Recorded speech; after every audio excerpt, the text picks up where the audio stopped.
Good afternoon, distinguished ladies and gentlemen.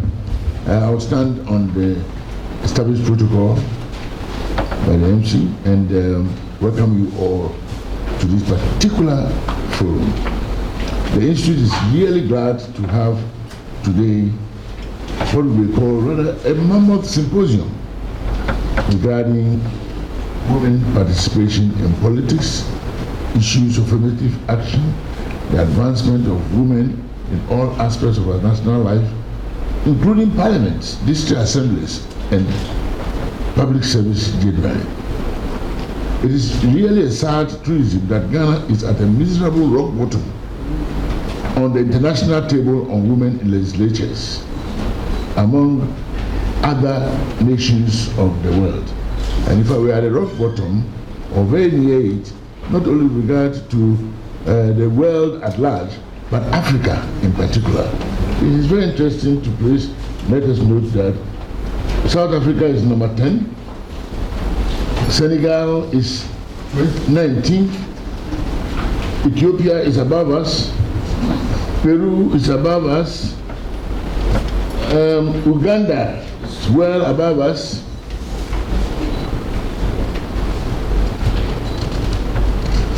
As for Rwanda, they are the first globally.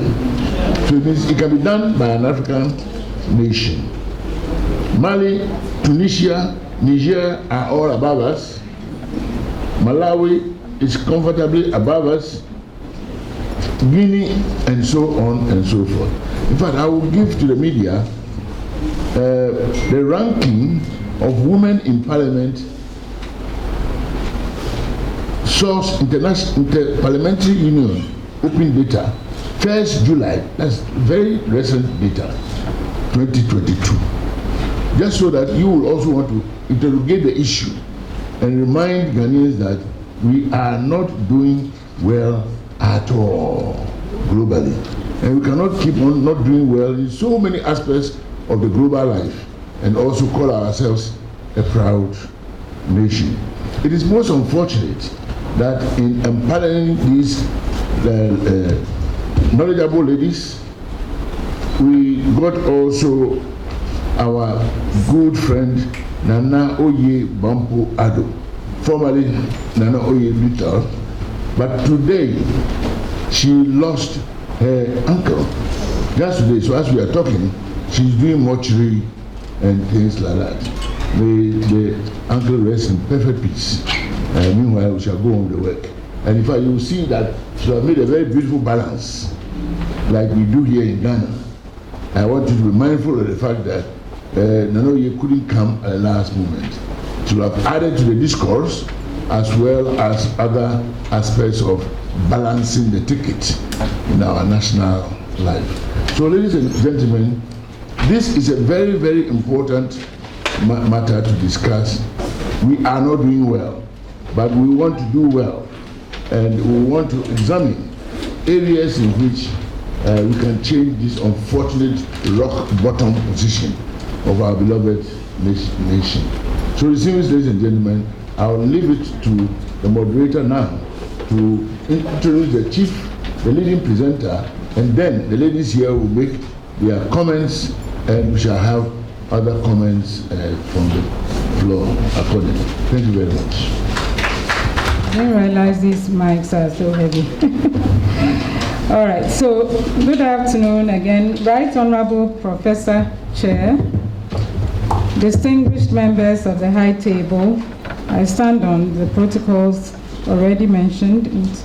Distinguished members of Parliament and of other government branches, distinguished members of civil society, political party leaders, our friends in academia, our friends in the media, distinguished ladies and gentlemen. It is my singular honor and pleasure to be asked by the IEA and the PROF OQUAYE Center for Constitutional Studies to present my views on gender and the Constitution today. I'm grateful for the opportunity given me, and I look forward to a wonderful discussion. Happy to see all of you. Some people from my department, political science, and the University of Ghana. So the outline of my presentation on gender and the Constitution is as follows. I begin with an introduction, then I move on to making a case for gender equality. At least the case has been made already, so I'm just going to highlight that. The global push, gender and the Constitution, Ghana in context, gender and the Constitution, lessons from other countries, then a few proposals and recommendations, which will hopefully elicit further discussion, and my conclusion. Now, a typical constitution is more than a collection of laws aimed at establishing and regulating political institutions and organs of state. It also often sums up our beliefs, ideals, and as well as the aspirations of an entire body politic. Therefore, constitutions do not only create and constrain government and its constituent parts, but they are also declarations of our own moral and political aspirations for promoting inclusive democratic governance crafted to benefit society as a whole. And you will find this in the preamble of the 1992 Constitution of Ghana itself. Constitutions also present potential opportunities for, as well as threats to the advancement of gender equality primarily. So they can provide opportunities for, or they can also act as threats when they don't provide the opportunities, because they are the most authoritative expressions of a state's systems of governance and accountability. Now, if we review the 1992 Constitution, we can enhance key ideals and aspirations in respect of gender equality in Ghana. And this is crucial because a constitution has major implications for the debate on gender equality and for bridging the current yawning gender gap, and I emphasize yawning gender gap in the country. Therefore, this presentation is about how constitutions affect the debate on an advancement of gender equality, with a particular emphasis on Ghana's 1992 Constitution. So the case for gender equality. Right Honorable Chairman, we all know what gender is, but I felt it was important to put it across here once again. So gender itself refers to the roles, responsibilities, and relationships that society socially determines for and assigns to men, women, boys, and girls in a particular culture or location. And as a concept, it can change over time. And why can it change over time? It depends on how a particular society or culture defines gender. You know, in some societies, it is the women that marry the men. They have 2 or more husbands and so on. In some societies, you know, it is frowned upon that the men should play any role in taking care of children, whereas in others, it is quite liberal. So as a concept, it can change over time depending on the environment, the particular society, the particular context. Gender equality itself then implies giving men and women the same status, opportunities, rights, and responsibilities to enable them participate and benefit in development and empowerment programs. The rationale for promoting gender equality is twofold. So there's a push, and there has been a push for a long time, for gender equality because it is a matter of human rights and social justice. And so if we are talking about the human rights of people, including women, then gender equality must be sought after. It is also a precondition to achieve, or precondition for achieving sustainable people-centered development. And when you take Japan, for example, we have this global bank, Goldman Sachs, that has estimated that if the employment rate and working hours of women, including those with advanced education, improved to the same level as men's, Japan's GDP would increase by 15%. And I say that a similar case can be made for Ghana. In other words, economic progression, economic well-being is going to be enhanced if we can achieve gender equality. Accordingly, the perceptions, interests, needs, and priorities of both women and men must be taken into consideration, not only as a matter of social justice, as mentioned earlier, but because they are necessary to enrich the development process in any country.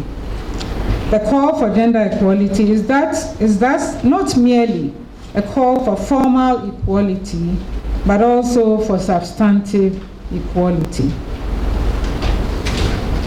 The notion of substantive equality has gained relevance and support following the realization that just removing formal barriers, for example, removing formal barriers, that is formal equality, which involves, for instance, giving women the right to vote and the right to be elected, the right to stand for election and be elected. These are formal barriers, providing formal equality. But removing just these formal barriers does not produce real equal opportunity, because direct discrimination, as well as a complex pattern of hidden barriers, often prevent women from getting their fair share of political influence. It is in this vein that some have argued for quotas, which are the most aggressive form of affirmative action, and other forms of active equality measures as a means towards equality of result. So I just want to emphasize, Right Honorable Chairman, that quotas for women represent a shift from one concept of equality to another. In other words, a shift from the classic liberal notion of equal opportunity or competitive equality to a second notion of equality, the concept of equality of results. The concept of equality of results, and this is what we mean by substantive equality. Now, I mentioned the quotas as the most aggressive form of affirmative action, but what is affirmative action itself? Affirmative action itself may be defined as a set of measures adopted, and I am quoting here Professor Joji Chikata from the University of Ghana. So, as a set of measures adopted by governments, public institutions, and private institutions like political parties, educational establishments, corporations, and companies to address a history of systemic discrimination and exclusion of particular social groups, or to encourage the efforts of a particular social group in the interest of certain developmental goals. This definition is broad because it captures groups that can adopt affirmative action: governments, the public, as well as private institutions. It also emphasizes the historical dimensions of discrimination and exclusion. Affirmative action, we should note, may be direct or indirect. And when we talk about quotas, for example, we are talking about direct form of affirmative action, where a provision is made demanding that a certain target be reached through the admission to schools, employment, or political appointments of a particular group of people. In this case, we are focusing on women. The indirect programs which support the target group to strengthen the indirect affirmative action, are programs which support the target group to strengthen their performance or improve their access. So here we have a diagram that basically depicts or attempts to depict the case for gender equality. And you see formal equality on the left. That is what we all have, where we have the women in Ghana and even in most parts of the world have the right to vote, they have the right to be elected, they have the right to stand as candidates and so on. But you see that even though the three people on the left are standing on the same block of wood, there are some that are taller, higher, stronger, with more access and so on than others. And so we are saying that in the push for gender equality through, say, affirmative action and other positive activities, we will shift to providing substantive equality. And therefore, you see that some may be helped. There are some that don't need any block of wood. Others need just one push, and others may need more blocks of wood. And so I think that in a nutshell, in a sense, gives us a picture of what we are talking about, what gender equality can do, particularly in this case for women. So, Right Honorable Chairman, I want to give a little background about the global push, because this is not just about Ghana or Africa. This is not just about us willy-nilly thinking that, hey, we need more women. But there's actually a global context. And it is very important since we all live in an international community. Among others, the global push, several international conventions have made provisions that put signatories under an obligation to put in place measures to promote gender equality. So we have several of them, and I give some examples. Article 2 of the 1948 Universal Declaration of Human Rights, for instance, provides for non-discrimination.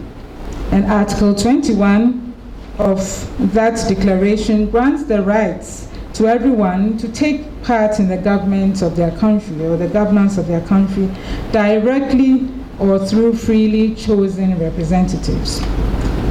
Now, CEDAW, which is the Convention on the Elimination of Discrimination Against Women, calls for the adoption of temporary special measures aimed at accelerating de facto equality between men and women, meaning affirmative action. And then in Article 4(1), it talks about states that are parties to signing this convention to ensure women's eligibility for election to public bodies on the same terms as men in Article 7 of the CEDAW. And then, of course, the well-known Beijing Declaration, the Beijing Platform for Action in 1995 re-echoed the provisions of the 1948 Universal Declaration of Human Rights and outlined measures to be taken to increase women's capacity to fully participate in decision-making and leadership. The Millennium Development Goal 3 and now the SDG 5 have both sought, the Sustainable Development Goal 5, have both sought to promote gender equality and the empowerment of women as a means to ensuring a prosperous, inclusive and sustainable future for all, men and women. In line with these two UN provisions, UN goals, the Commonwealth Plan of Action for Gender Equality in 2005 notes that women's full participation in democracy and peace processes is crucial for the achievement of sustainable development. We also have Article 9.1 of the optional protocol to the African Charter on the Human and People's Rights of Women in Africa, which was ratified by Ghana in 2007. And this optional protocol enjoins states to take specific positive action to promote participative governance and their equal participation in political life through affirmative action. So this optional protocol actually states categorically that let's do this through affirmative action. In spite of all these global efforts, available data, like Right Honorable Chair, began to tell us about, shows that the world is lagging behind in achieving gender parity. The World Economic Forum in 2022 has come out with its annual Global Gender Gap Index. And this index began in 2006. It's been 16 years since the Global Gender Gap Index has been put together. They have noted in the 2022 report that it will take 132 years. When I was reading it, I was wondering where I would be then. It will take 132 years to reach full gender parity if the world continues to move at the current rate of progress. Notably, only Rwanda, 81, that is amongst the African countries, the sub-Saharan African countries, SSA standing for Sub-Saharan Africa. Only Rwanda, 81.1%, sixth on the list, and Namibia, 80.7%, feature in the top 10. And here, when we are talking about 81.1%, 80.7%, talking about the fact that Rwanda has bridged 81.1% of the gender gap. Isn't that amazing? I mean, I was wondering to myself, is this true? And Namibia, 80.7%, 8. So very proud of these African countries. And then Sub-Saharan Africa, well, it's not that bad. It's the sixth highest regional, has the sixth highest regional score amongst the 9 that are used in the Global Gender Gap Index. It ranks ahead of the Middle East, North Africa, and South Asia, and has bridged 68.7% of its gender gap. And at the present rate, it will take another 98 years, according to the index, to close the gender gap in the region. Now, honing down to Ghana. Ghana ranked 21 out of 36 overall, and this is out of the 36 sub-Saharan African states, overall in the Global Gender Gap Index rankings. So 21 out of 36, that means we are below 50%. I mean, we are below half in terms of the 36 African countries. And we ranked 108th globally out of 146 countries, that were used for this report. So 108 out of 146. If you are in class, they do positions, it means you are getting a bit towards the bottom. Okay? With a score of 67.2%. So I thought, okay, I didn't even know that we had bridged. In other words, they're saying Ghana has bridged 67.2% of its gender gap. It means we have just the math, let's see, is it 32.8 to go, and then would have reached a full gender parity. Well, Ghana ranked above Sierra Leone, Senegal, and Nigeria, but Ethiopia, Liberia, Lesotho, Togo, Cameroon, and many others all ranked above Ghana. So again, so now we're talking about Ghana in context. We are honing in on Ghana in context. So it should be interesting to note that Ghana is a signatory to almost all of these international conventions that have a bearing on the legal status of women. Ghana is always quick to sign on. The country has made efforts to internalize these conventions into its domestic laws. So what are some key provisions under the 1992 Constitution that provide the context for gender equality and women empowerment in Ghana? I mean, there are several provisions, and it makes me see that the 1992 Constitution is a great constitution. Yes, but you know, all great people, as in all human beings, have some flaws, isn't it? So it's a great constitution, but there's still some ways to go in terms of really getting the gender equality push down pat. So we have Article 12.1 demands respect for the fundamental human rights and freedoms of all persons in Ghana.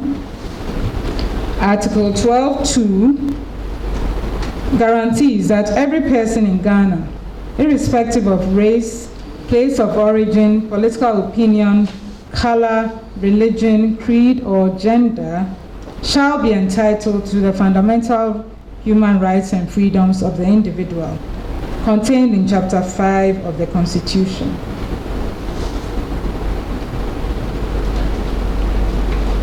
Article 15.1 also states that the dignity of all persons shall be inviolable.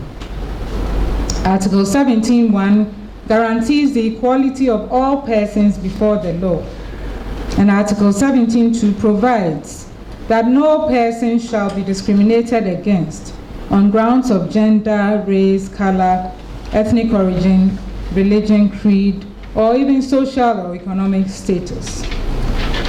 Article 22, Clause 1 provides the right of spouses to receive a reasonable provision out of the estate of a spouse, whether or not the spouse died having a will. Of course, spouses are both male and female, isn't it? But a lot of the times, you know that it's the females that suffer. So the Constitution has thought about this, very important. Article 24.1 guarantees every person the right to work under satisfactory, safe, and healthy conditions, and shall receive equal pay for equal work, without distinction of any kind. And it will be interesting to check on the ground whether this is happening in Ghana, but the Constitution has provided for that people must receive equal pay, men and women must receive equal pay for equal work without any distinction. And then, Right Honorable Chairman, we have Article 27.1 that provides that special care is to be accorded to mothers during a reasonable period before and after childbirth. And during those periods, working mothers shall be accorded paid leave. Clause 2 of Article 27 also asserts that facilities shall be provided for the care of children below school-going age, so that women can realize their full potential. So you see that the Constitution really has women at heart to some extent, isn't it? It's thought about all these important issues. Article 27.3 further guarantees women equal rights to training and promotion, without any impediments from any person. But perhaps the strongest mandate for affirmative action under the 1992 Constitution is probably the provision found in Article 17.4, Clause 4A, which states that nothing in that Article 17 shall prevent Parliament from enacting laws that are reasonably necessary to provide for the implementation of policies and programs aimed at redressing social, economic, or educational imbalance in the Ghanaian society. This is a direct quote, all these sections from the 1992 Constitution itself. Further, in Chapter 6 of the Constitution, the Directive Principles of State Policy, we have Articles 35.5 and 35.6b also affirming the need for appropriate measures aimed at promoting integration of the peoples of Ghana, prohibiting discrimination and prejudice on the grounds of place of origin, circumstances of birth, and so on, and to achieve reasonable regional and gender balance in recruitment, and appointment to public office. Reasonable regional and gender balance in recruitment and appointment to public office. One may wonder what the word reasonable means, how that can be measured. Article 36.6 states that the state shall afford equality of economic opportunity to all citizens, and in particular, the state shall take all necessary steps to ensure the full integration of women into the mainstream of economic development in Ghana. It is important to note, however, that the above articles are concerned about ensuring that men and women are treated equally, but there are no direct and distinctive attempts to address systemic issues that have historically put women at a disadvantage. In addition, there is no active part of the Constitution that specifically addresses, please correct me if I'm wrong, the deficit in women's political participation. In spite of the finding of the 2011 Constitutional Review Commission that the 1992 Constitution adequately provides for a broad framework within which to achieve gender equality, both the Constitution Review Commission and the 2012 White Paper on the Constitution Review Commission's report acknowledge the need for an affirmative action bill to provide the necessary detail for effective actions to achieve gender equality. This bill, unfortunately, has still not been passed. Now, I mentioned earlier Ghana's ranking globally. I just want to break it down that the Global Gender Gap Index ranked these countries in terms of, along 4 dimensions, in terms of economic participation and opportunity, where Ghana ranked 108th globally. It did a bit better in terms of educational attainment, 104th, and way better in terms of health and survival. I was a bit surprised, but hey, Ghana is doing good, quite well there, 40th. And 105th in terms of political empowerment. And interestingly, Ghana places first in ensuring parity, first globally, in ensuring parity in primary and secondary school enrollment, and has also done creditably in terms of health and survival, but it continues to lag behind in several other respects. In terms of women's representation in Parliament, the percentage of women in Parliament over the years since independence has fluctuated greatly, falling from 18.2% in 1965 to as low as 3.5% in 1979, 8% in 1992, went to 10.9% in 2004, increased a bit in 2012, and then 12.7% in 2016, placing Ghana at the 139th position of the Interparliamentary Union World Classification in 2020. Ghana's position fell to 145th out of 193 countries in 2020, and as we speak, there are 40 women MPs out of 275 in our parliament. 1, 2, 3, 4, 5, 6, 7, 40, representing just 14.5%. Meanwhile, the global average share of women in parliament rose from 14.9% to 22.9% in 2022. So at least if we can't do anything, we should be able to do 22.9. But you have Mexico doing very well with 50% of women in parliament, Nicaragua 50.6%, and Rwanda more than a majority, 61.3%, and they have the highest shares of women in parliament. Overtaking, the United States, the United Kingdom, and so-called advanced countries of the world.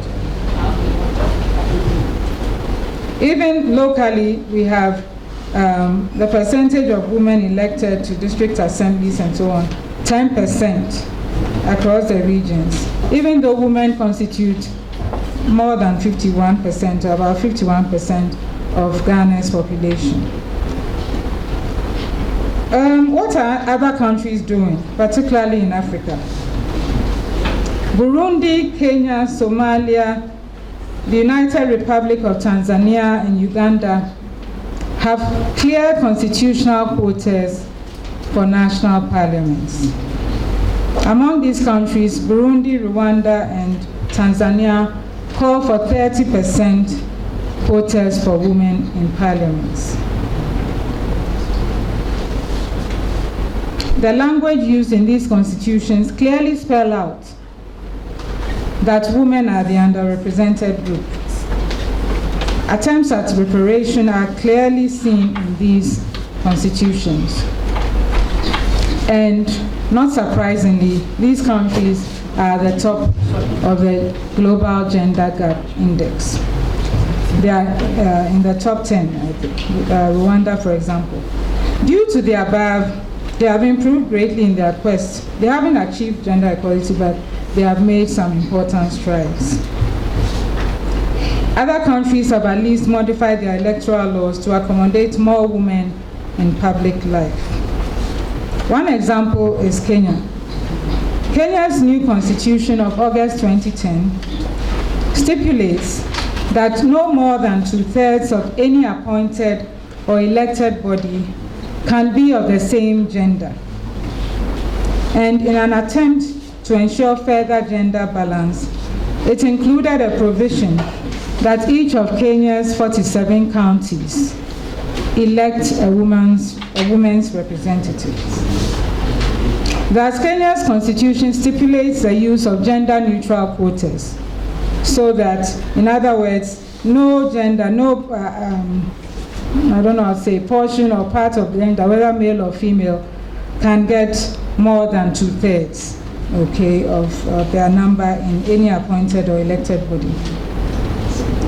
But we must know that implementation of these stipulations is, however, not without its problems. Even in Kenya, women still lag behind in financial resources, and I dare say it's the same for other countries, even other countries that have, improved in the women's representation. This also is the case for Ghana. But women still lag behind in financial resources for their campaigns and also face challenges, such as some men arguing that women should not contest other positions since they already have special seats reserved for them through the constitutional quota and as women's representatives. This is in Kenya. This is an article written about Kenya. So I'm already kind of anticipating some of the problems we will face in making some of our proposals and recommendations. So on the way forward with respect to gender in the 1992 Constitution, we are making some proposals or recommendations. First on the list, the immediate passage of the Affirmative Action Bill into law. There have been several drafts of the bill. The first, prepared in 2013, following extensive consultations in all the regions. Other drafts were prepared and laid in Parliament in October 2016. That lapsed, however, after the 2016 elections, the December 2016 elections. And unfortunately, the 2020 version of the bill, which I understand is the latest version of the bill, is still before Cabinet. And it was expected that it would have been passed before the end of this year. That's why I say 2022 is coming to a close. We have 18 more days. It hasn't seen the light of day in Parliament. Therefore, there's a need to hasten the passage of the bill into law. Secondly, bold constitutional provisions and legislative measures that introduce quotas and non-quota measures to ensure gender equality are called for. And if we take the Rwandan Constitution, for example, Article 80 of that Constitution is categorical in providing that at least 30% of elected and appointed senators must be women. And women are also to occupy at least 30% of positions in decision-making organs. Thus, I make the call, maybe I shouldn't say I. The call is made for an amendment of the 1992 Constitution to mandate that at least 30% of elected seats in Parliament, and why 30%? This goes alongside the UN Women's Conferences, the Beijing Platform for Action, and in fact, that's the basic. So 30% of elected seats in Parliament go to women, and also that women occupy at least 30% of positions in other decision-making bodies, including the other branches of government. I know the judiciary sometimes might be a bit more difficult, but, you know, Madam CJ is here. In other words, 30% of the total number of parliamentary seats must be reserved for women who must themselves be elected. Thirdly, while reserved seats are by their nature enforceable, we must remember that candidate quotas are often not. I mean, I didn't really want to get into that because of time, but the reserved seats or the constitutional gender quotas are different from what are known as candidate quotas. Okay, and the candidate quotas are often not enforceable because it depends on the political parties to do that, and they say they are voluntary organizations. And therefore, if we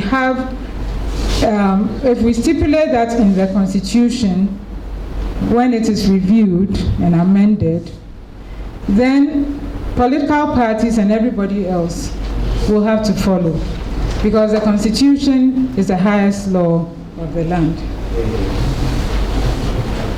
Okay.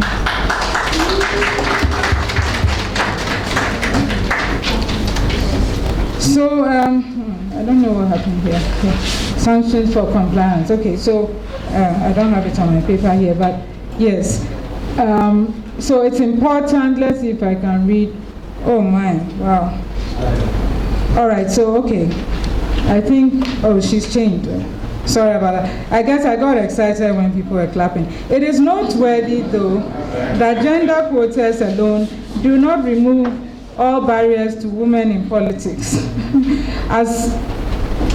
And I quote Drew Dallerop in a book chapter she wrote in 2005, that one cannot deal with the problem of female representation by a quota system alone. Political parties, the educational system, non-governmental organizations, trade unions, churches, and etc., all must take responsibility within their own organization. So charity begins at home, to systematically promote women's participation from the bottom up. Research has also shown that successful quota systems lead to the active recruitment of women by political parties. Sometimes they don't like it, but they end up having to do it, in order to have a sufficient number of qualified candidates to fulfill the quota, as well as bring on board women's voices. It is not enough to make rules that create a gender quota. We must put systems in place to ensure that the quota is actually implemented. And therefore, in this vein, there's a need to create a separate, independent, implementing entity or agency, such as a gender equality ministry. I was impressed to find that Japan has one. Solely gender equality ministry, not children, not social protection. Or commission to plan, monitor, and implement all the policies and activities related to the provisions of the Affirmative Action Bill when passed, and to ensure compliance in achieving the quotas mandated by the Constitution in practice. So if you read the Affirmative Action Bill in the 2020 version, I mean, it has a lot of provisions, a lot of things that have to be done by even the independent government institutions, the Electoral Commission, the SHRAJ, National Commission for Civic Education. They have to make reports annually and so on. And those who do well will get what? Compliance certificates. So there are so many things, and I think that we need to have a separate independent entity. What is the composition of that entity? I don't know. I was thinking of, women, representatives of women's organizations, other civil society organizations, of course, representatives from the political parties, government, and so on. I leave that to you. We can think more about that. So the rules must thus be clear, and there must be sanctions for non-compliance. And then we must also ensure the full participation of women. Men cannot purport to know how to address the issues confronting women better than men. We are not saying that men don't know, they know.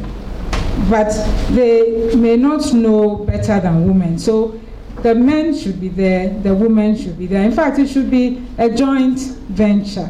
Yes, please, it should be a joint venture. So women, however, if you need something, you have to kind of push for it. So women must continue to lead the process, as women's networks have done in the past and have done with this Affirmative Action Bill. We had the Women's Manifesto in 2004, the Human Trafficking Act 2005, the Domestic Violence Act in 2007. Women must continue to organize and mobilize their networks and to push for mechanisms to enhance their representation. There's also the need to provide sufficient resources for post-constitutional policy and legislative processes to ensure the enforcement and implementation of constitutional and legislative provisions seeking to promote gender equality. The proposed Gender Equality Ministry, or if it's a Gender Equality Commission we want, and any other institutions that will be established to ensure the implementation of the proposals above, must thus be given the needed budgetary allocations. And then the need for cross-country learning platforms. We have Rwanda, we have Kenya, we have Namibia. We can also learn from them. And then finally, I want to say that we should also add non-quota strategies. I mentioned that a bit above, but I want to emphasize that non-quota strategies should also be pursued in tandem with constitutionally mandated affirmative action. That's the introduction of political, institutional, financial guarantees to ensure the equal participation of female nominees in campaigns, election campaigns, designing legislative regulations for implementing the quota mechanisms, creation of educational programs, preparing women for political careers, and so on. Training must be encouraged, must be encouraged. And so to conclude, Ghana was the first African country south of the Sahara to gain independence from colonial rule. I think we were the first, right? It was also the first African country to mandate reserved seats for women in 1960, an affirmative action undertaken by President Nkrumah to ensure that at least 10 women participated in the decision-making processes of the first parliament of the First Republic. I urge Ghana to once again show the way, particularly in West Africa, by amending its constitution to include constitutional quotas to considerably increase the political representation of women in the legislature and in all decision-making bodies in the land. This will ensure that symbolically and substantively, Ghanaian women, who constitute more than 51% of the population, enjoy their rights of participation as citizens and contribute effectively to development and democratic processes. Women are Ghana's hidden assets. Excluding women from positions of power and from elected bodies impoverishes the development of democratic principles in public life and inhibits the economic development of a society. We must reduce substantially, therefore, the factors that hinder women's success in order to ensure that they reach their full potential. Long live the 1992 Constitution. Long live Ghana and the Ghanaian people. I thank you for your attention. Thank you very much. Let's give another round of applause.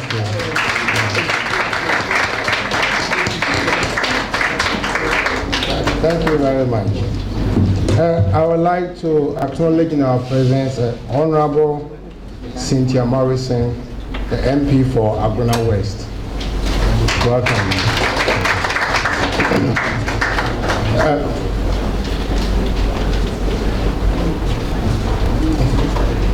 It is quite surprising that almost a century ago, a Ghanaian conscientized all of us how important women are in society. Dr. Kweji agreed. In fact, if we follow that trajectory as Ghanaians, we should have been a model for other African countries to follow, and even the West. But today we are talking about catching up with the Rwandans and other African countries. I think we can do better. And thank you so much, Dr. Mami, for giving us that insightful discussion.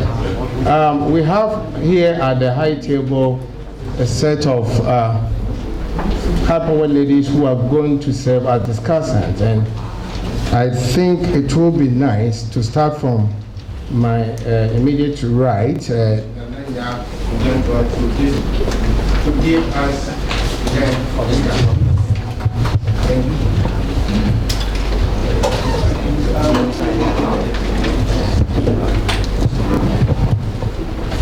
Mr. Moderator,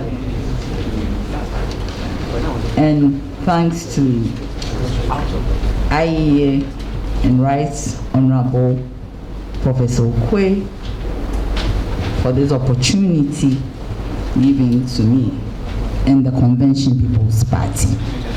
I never leave it out. That is where our roots are. I want to indicate that we at the Convention People's Party, we have taken the lead. We are the only political party which had the first female chairman in the person of Honorable Samia Yaba Nkrumah. Chairman, you are welcome. And also another chairman, former chairman, a woman, Hajia Hamdatu Ibrahim. She's here. We have a current chairman who is also a woman. So we have 3. We've done well. And it is the first political party to have a woman as a general secretary. And I'm standing here. And the example was followed by the PNC. And we have, I had COVID doesn't go.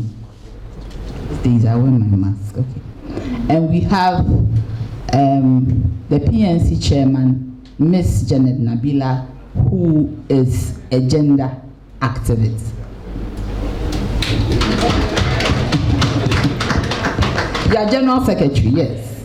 Oh, sorry, I changed your position. So that is my colleague, general secretary. I believe that as women, as the Bible says, we should take things by force. The Bible says that the violence, take it by force. If we do not take the lead, nobody is going to lead for us. If we do not do it by ourselves, then it means that we are waiting for someone else to do it for us. And that is not good enough. Today, I am not learned. I am not a lawyer. I come from a family of lawyers. I might not even understand the Constitution. I've been to school, but I'm not a lawyer. I picked the Constitution to find out if I could find anything explicitly for women to say that there's a chapter which says that women are supposed to have these rights. Women are supposed to have these opportunities. As in a heading, as is headed the executive, the judiciary, the parliament, I combed through, I didn't find anything. And I didn't know whether it is wrong for me to expect that. And then I started looking through and I saw the articles that Doctor talked about. But they are not specific articles to us. It talks about spouses. A spouse can be a man and can be a woman. It talks about rights. It talks about discrimination. You can discriminate against a man. And the one that even hits me is the one on maternity leave. I think it's 17(1) or something like that. 27. So it means if I don't get pregnant, I don't have a right. And it's not written anywhere that every woman should be a mother. That if I become a mother, my institution will give me the right to look after my children, have a paid leave and all that. But that is, if you've been a mother in the public service before, you recognize that it is not easy as far as implementation is concerned. Sometimes, even if you are looking for a job and they ask you, are you married? You say yes. Then sometimes it's difficult for you to get the job. Do you intend to have children? I remember my first job, I was asked whether I intend to have children. And I said yes. Affirmative Action Bill has been lying there. My friend Janet, we've been talking about it. We remember we went to a program and the current Speaker of Parliament promised emphatically with so much vim and vigor that when he gets to Parliament, he would ensure that this bill is passed. He said he was very much interested in it. And we were so happy. We applauded him. Today, as we stand here, we don't know where the bill is. It's gathering dust on a shelf somewhere. And that is unfortunate. But that day I asked myself, if you believed in women so much, why do you have 2 deputy speakers who are men? Because I thought that one position should be reserved for women. It should even be in the Constitution to force the hand of Parliament to ensure that a woman is one of the deputy speakers. It was also amazing that the deputy leader of Parliament was Adjo Safo. When she left, they replaced her with a man. Honorable Afenyo Makin. And I was like, what is the meaning of this? Do you really want women to go out there? Do you really want to support women? I believe that we should have a women's congress. And I believe that, Doctor, we should start saying I. You shouldn't be afraid to say I. And that is what will prove to everybody that we are serious. We should put our hands on our chest and say that we can do it. You see, we should have a women's congress. And I am saying that every woman in this country, in whichever constituency that you are, when there is a woman candidate, you should vote for that woman. The Women Congress should ensure that we look after ourselves.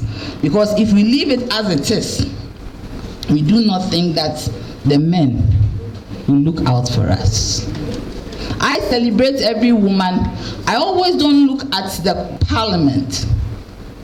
There is arm in politics. There's a lot of monetization in politics. There's a lot of resources that we need, and we are not that well resourced as women. Yes, we are to a certain capacity. But I celebrate every woman who is in a position, from the janitor down to the market woman, to everybody. So for me, I don't only look at Parliament. For instance, we have her ladyship, Mrs. Sophia Akufu here. I celebrate her. She's a woman. I celebrate every woman who gets a position.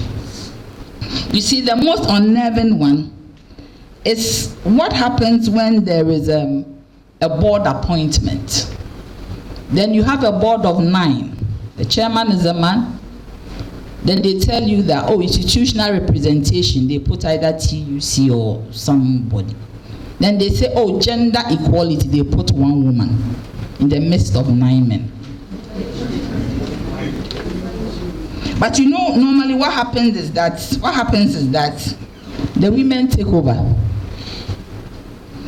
All the good decisions this board takes, the direction, the wisdom. I'm not saying men are not wise, please don't take me there. But I'm saying that I'm not afraid. Yes, the wisdom. And this is practical, not as if I'm talking about something I do not know. I've worked in 3 institutions and I've always been there with the board members. And the woman, the one woman who was put there because of gender equality is the one who takes over, who makes sure that the board is truly directed. I think it is time that we need to assert ourselves. We need to make sure that the system recognizes us.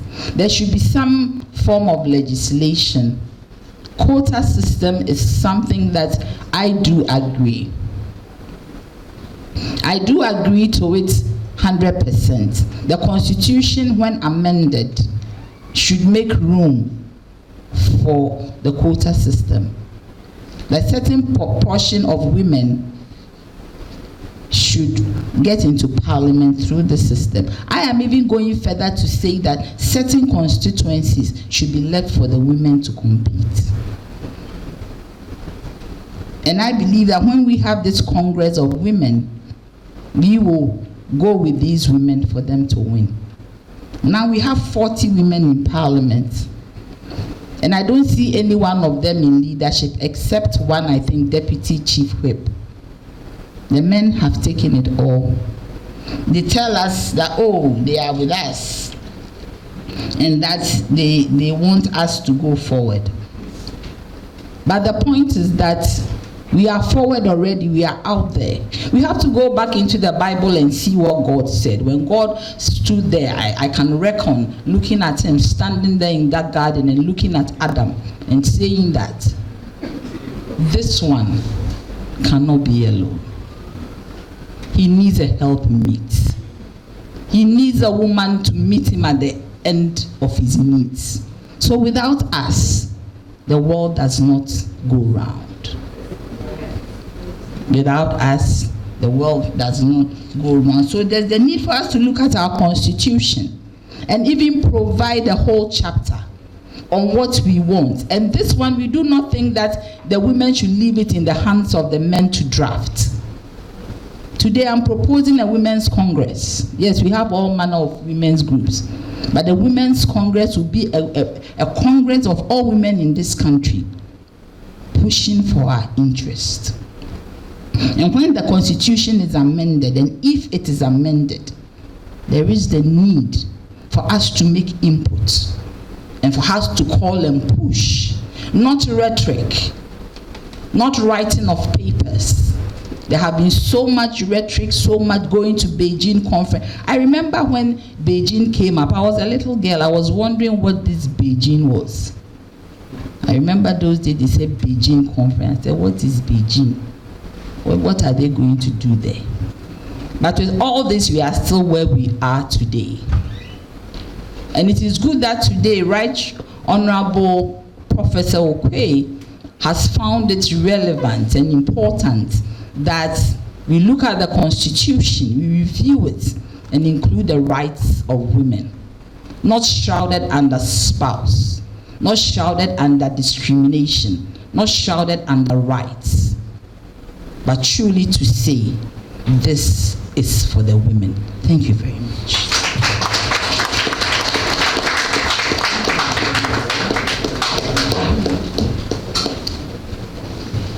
Jantua. Thank you very much, Nanaya Jantua. The next contributor will be Mamiya Mensabons.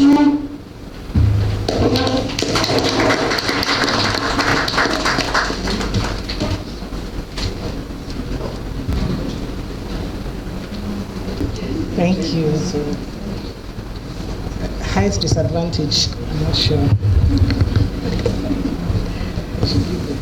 Thank you very much. I see that he keeps avoiding my middle name. It can present a challenge.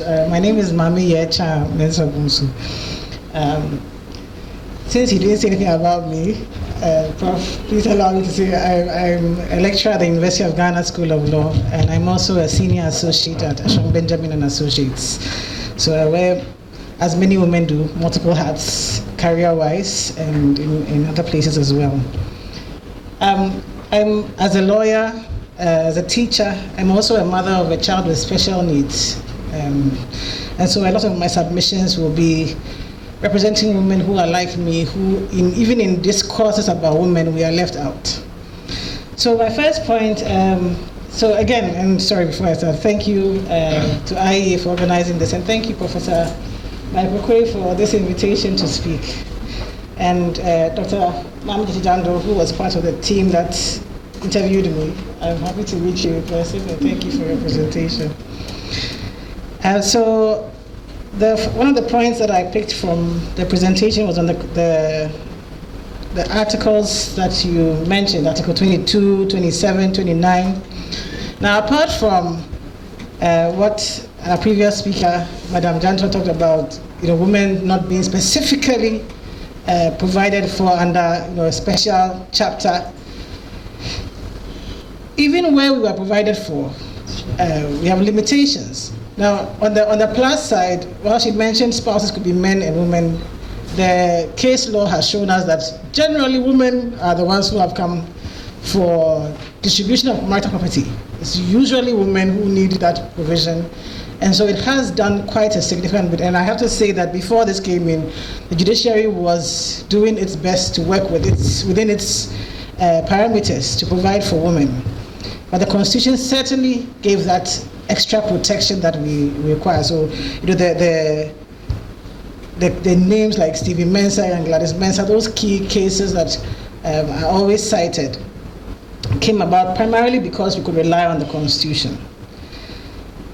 But one of the challenges I have with the Constitution, and I have a paper that I'm working on, is Article 27. And I think that Article 27 is a double-edged sword, in the sense that before we had these provisions several years back, there was not protection for women when you had to go on when you got pregnant. In some situations, the women had to quit their jobs. There was no pay. The structures were not like we have them now.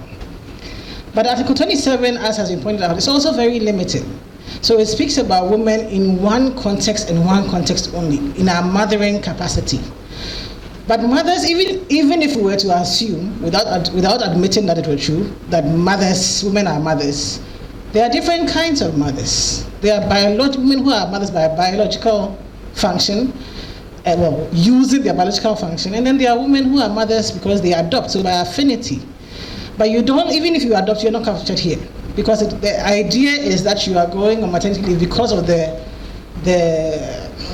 weight, the effect of pregnancy, lactation upon you, and so you need rest. So even if you were to adopt a baby, you wouldn't qualify here. If you miscarried, you won't qualify here because you are not a mother. You are a would-be. So we don't even when we are looking at what women biologically can do, we have omitted women who need support. Because if you miscarry, you need time for emotional and mental rest. You won't get it. So unless you are going to go under the sick leave, which for many companies have specific number of days you can take off, you don't qualify under the Constitution. So the Constitution eliminates such women from the discourse. Now, as a gender academic, I would put this in the context of the patriarchal agenda, that it is in the interest of the patriarchy that you should have babies, that women should have children to continue that legacy of men. So if you don't fulfill that particular agenda, then you don't qualify for protection. So even when we seek women's protection, we protect only those who fulfill a particular agenda that we think about. Then Article 29 talks about persons with disabilities and provides a number of rights for them, and it's great. But persons with disabilities don't spring up from nowhere. They are not, you don't charm them from, there's no charming PWDs out of the air. They are born, they are raised. If they become adults, somebody had to invest in them. That person isn't covered also by the Constitution.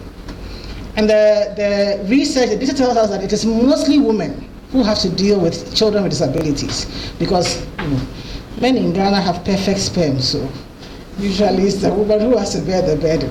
So apart from the stigma of being the mother of a child, so there are, I've heard people say things like, you have a bad womb. So you have created this bad thing. So you are suffering emotional, social stigma, the discrimination from all sorts of spaces. And then you don't have any protections from the Constitution. But these are women also, and they also form part of the development agenda. So in terms of discussing women, you also have to consider women who have the care of children with disabilities, because there's what they call the conversion handicap, that it costs sometimes, there's research showing that sometimes 3 times as much to care for one child with disability as it is for a child without disabilities, and I have both. So I know how much I spend on my son, who can't see, can't talk, can't move independently. And I know how much I can spend on my daughter, and there's no correlation at all. There's no relationship at all.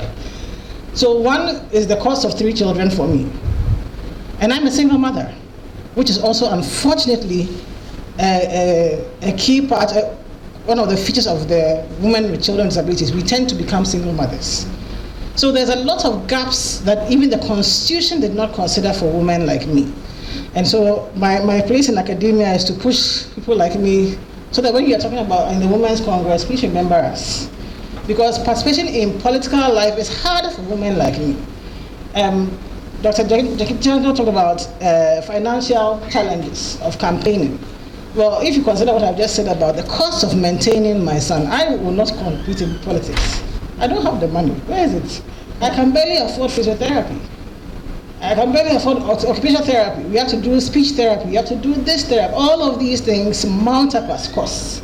And there's no relief in the system. So even in terms of taxation, it's something that I always talk about when I have a chance to, that the Income Tax Act provides for some credit relief for educational, so if you pay school fees. But what does school fees mean? For a person like me, for my son, school fees is occupational therapy fees. It's physiotherapy. I don't have school fees. So I can never claim what I spend on him. But I spend more than most parents pay on school fees. So you can't claim that. And then it says things like you must have more than, I think there's minimum 2 children to be able to claim for some of the care.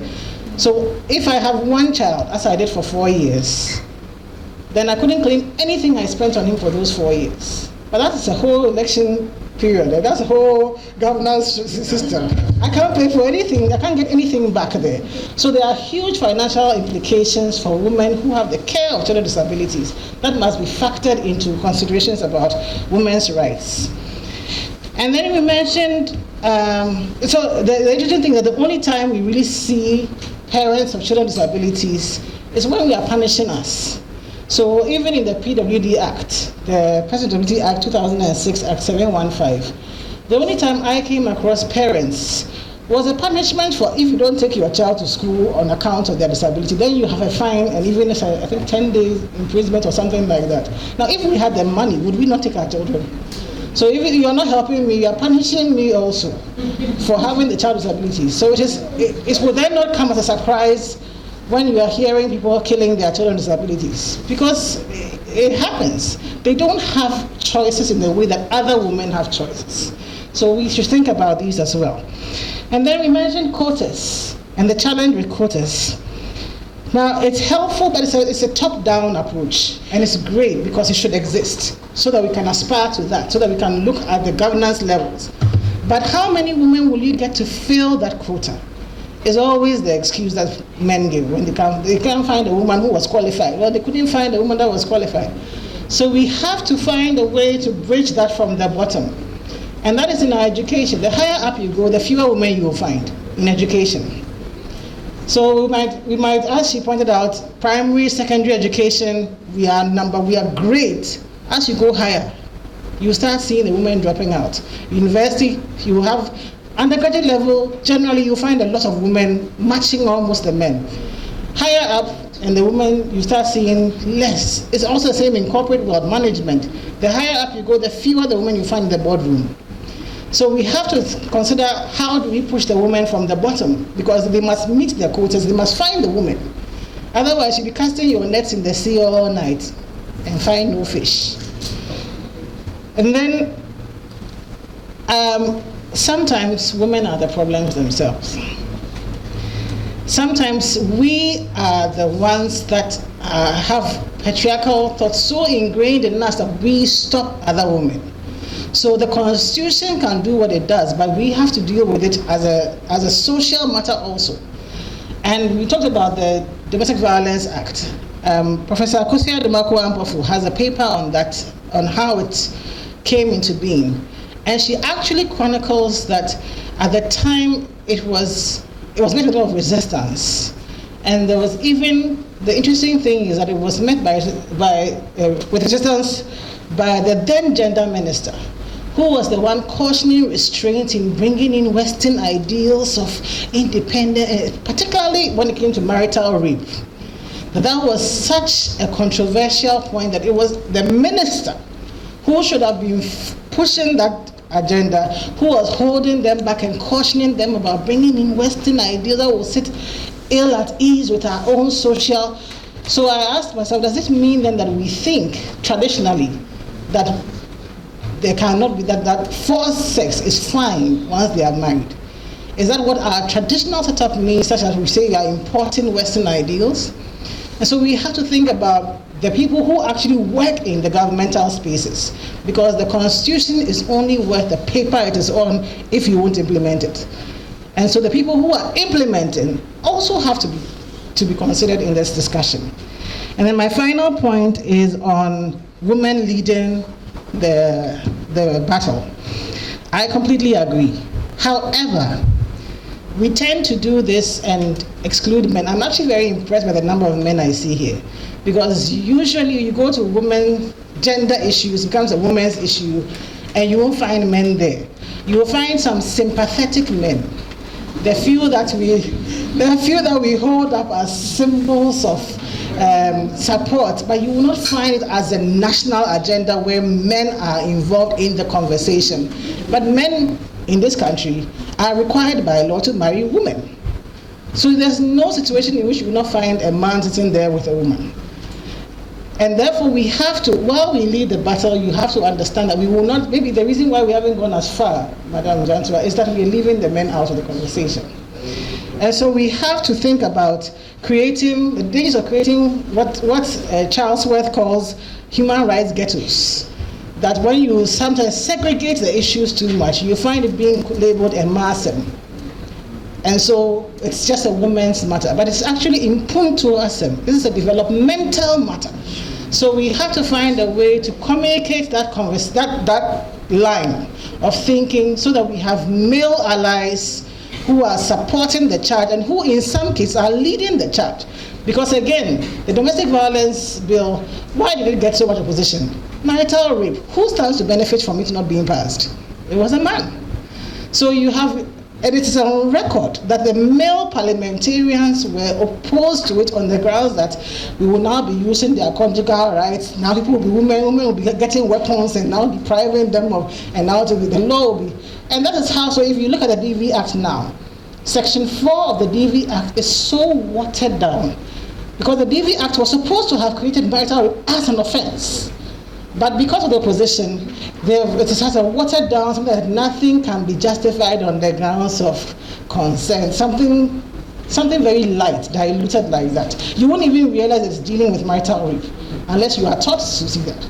So marital rape became an offense through the back door. I always tell my criminal law students, it took an octogenarian who was not using his body parts for that purpose to see that we needed that offense.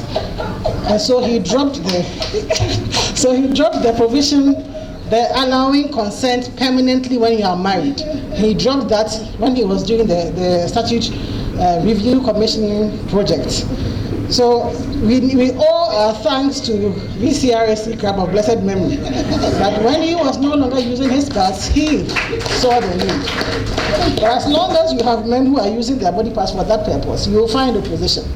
So we must bring them on board for them to understand the need for this kind of. Otherwise, we will always have diluted laws when it comes to the place where we need protection the most. Thank you very much. Thank you, Professor Daku. I will stand on the established protocol, but first I will have to thank Professor Michael OQUAYE, our speaker, who extended this invitation to. He's still our speaker. Once a speaker, always a speaker. Ladies and gentlemen, I have had the privilege of being in Parliament for 8 years, and so I can relate with tangible examples of how these gender issues vis-a-vis the Constitution is real. In the Constitution, and we've had two speakers before me who have mentioned elaborately, and Dr. Jando, you did a very great job. It's only Article 27 that actually succinctly says something directly on women's rights. But again, it's limiting because it talks about childbearing, rights of women who have had a child, as was espoused by my friend. But there is an opportunity for us to look and read in between the lines. If we're saying gender and Constitution, and we have an opportunity to review the Constitution, the entire Article 27 can be expanded, broadened, and put in specific legislative measures to push the reserved seat agenda. We have been in Parliament. I was there with Samia. We're only 19 in 2008. 19, and we lost one of our colleagues from Chereponi, Madame Doris Seidu. So our number reduced. But what was very telling is on committees, the sharing of committee leadership. The number again is 19, and you have a lot of committees, and you have select committees, and you have these big committees, and very, very few. As a matter of fact, I recall there was no woman as a chair of the select committees in Parliament, and we didn't even see it. This is discrimination. You have been duly elected. You are part of the 230 at that time, and the numbers are used. The quota that is working against us was used to do the composition of the committees. I think it's only gender. At one point, even gender had the vice as a male, which is okay. But you would have thought that the membership of gender committee, which is about 18 to 19, depending on the composition, should have been at least 90% female and young MPs. That got passed. The only way we can ensure that women are amply represented in the chamber, that we've been there before, is to push for the 30% into the Constitution. Political parties, the entire Chapter 7 is on the political parties. They don't have the will, because constituents, party rules will stop them. But if it's a law, then the women who are in leadership, who have had the experience, will push and advocate and ensure that women are equally represented, because we are more than the men. If Rwanda has 61% in Parliament, look at their country, look at the development index. It is not anything to go by, it's purely scientific. When women are in leadership, they have empathy, they are motherly. It doesn't matter if you have a child or not. We are wired to be empathic, and we think with intuition, emotional intelligence. Women take time to make decisions, and after the genocide in Rwanda, you can see the rapid development. There are more women in leadership position. And if Ghana, that in 1960 had the People's Representation Act that allowed 10 women to go into parliament, why can't we repeat that same formula? It worked because it had legislative backing. The people of the First Republic made it a part of the laws of the nation, and so it can be. It is very possible. We should go back to our first constitution and take some of the good things that in that constitution worked, and we can replicate. In Kenya, they have these 47 women reps, and they are doing okay. 2010 Constitution Amendment assured that women were written in the Constitution. Those of us who sat in the chamber could tell that the 19 were either intimidated, even though we're duly elected. Very few of our colleague women will get up to debate and to be aggressive. Not because they were not intellectually capable, but you look in the room, and our speaker will attest to that. You get intimidated when you rise to support a debate, but if you have more of people who look like you, then the confidence level will rise. So please, this is a clarion call. It is not a political platform. It is so needed. We talk about rape, we talk about violence. I would say women in Ghana are intellectually violated. We are intellectually violated. We are so capable. We have the leadership skills, the quality, but it is not being harnessed as a nation. It is not being harnessed. And this platform, this opportunity that we have here, is to push forth our agenda to be all-inclusive, to be in the Constitution. Chapter 5 is guaranteed. It's human rights. The entire chapter talks about human rights. How many clauses are dedicated to women? If you take the entire chapter 5, yes, gender, race, creed, religion, but it doesn't even talk about girl child. Children's right is generic. Women's right is about maternity and rest. How about our intellectual capacities? How do you ensure women are equal at the table? It can only be deliberate. We have to make deliberate gender inclusive decisions. Clauses that are specific, speaking to these issues. Then I think we can make inroads. Yes, we can have the lectures, we can do the recommendations, unless it is debated on the floor of Parliament. So now we have an opportunity. 20 women in NDC, 20 women in MPP. It's equal footing. So the women in Parliament right now, we are counting on you to table a motion. You have that chance. Table a motion to ask for the inclusion of women at the committee levels as leaders. The least that the speaker can do is stand it down, but try. There has never been a deliberate women agenda or a women motion pushed on the floor. And thankfully for us, we have Professor Aaron, who was in that chair.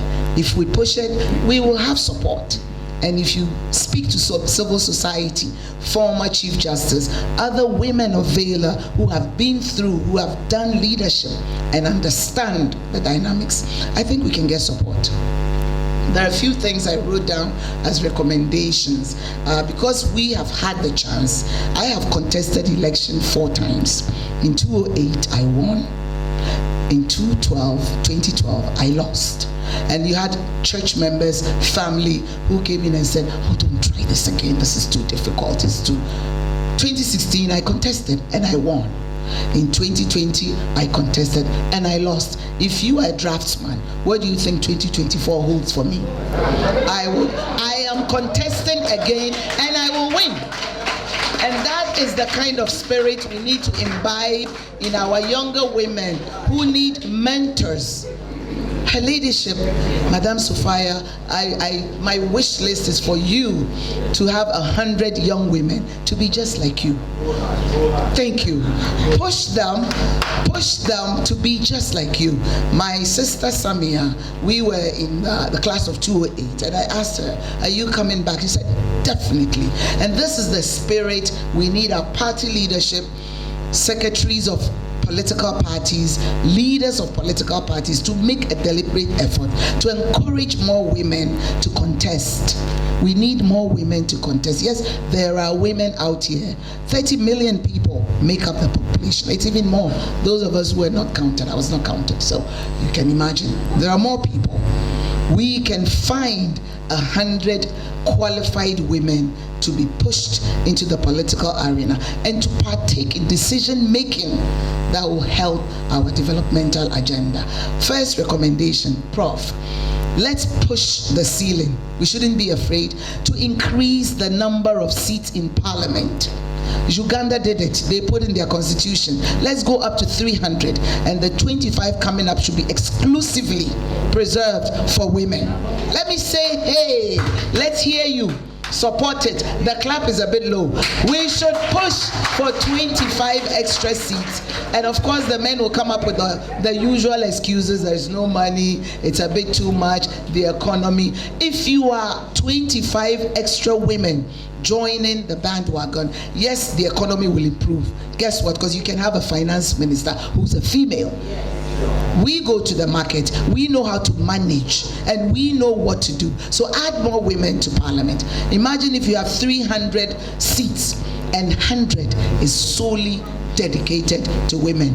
We are not greedy. 300 seats, 200 for our male counterparts. They've always been there. But 100 reserved for women. And women should not be afraid to stake claim to these things. This is our biggest fear.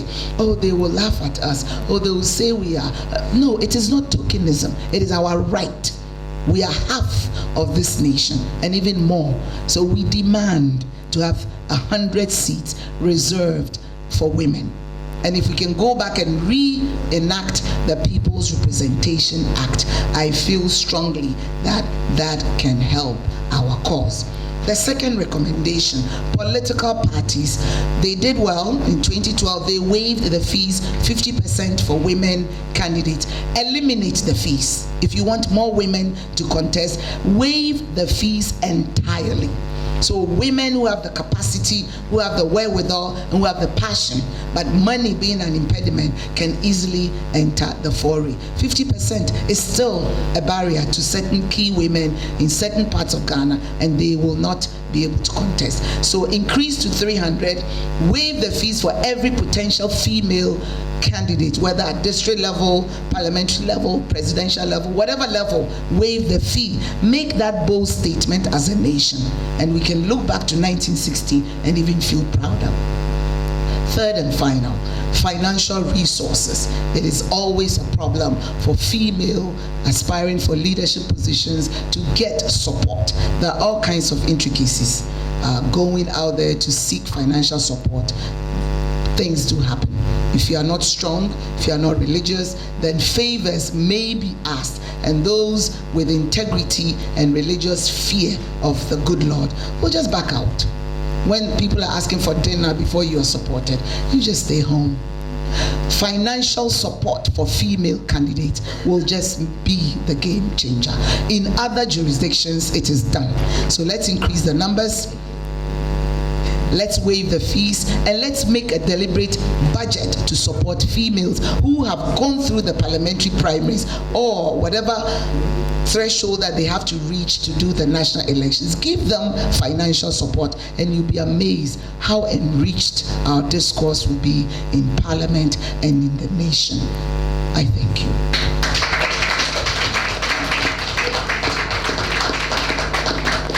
Thank you very much. Thank you very much, Honorable Catherine Afeku. You made me believe strongly that 2024 will see you in Parliament. Most definitely. Yeah, I can see that. But the energy with which you convince me, I think, will be the energy that you use to support the gender agenda when it comes to Parliament. Yes. Thank you very much. The next contributor will be Honorable Fatima Abubakar, the Deputy Information Minister. Professor Chair, distinguished invited guests, permit me to stand on further protocols already established and say good afternoon.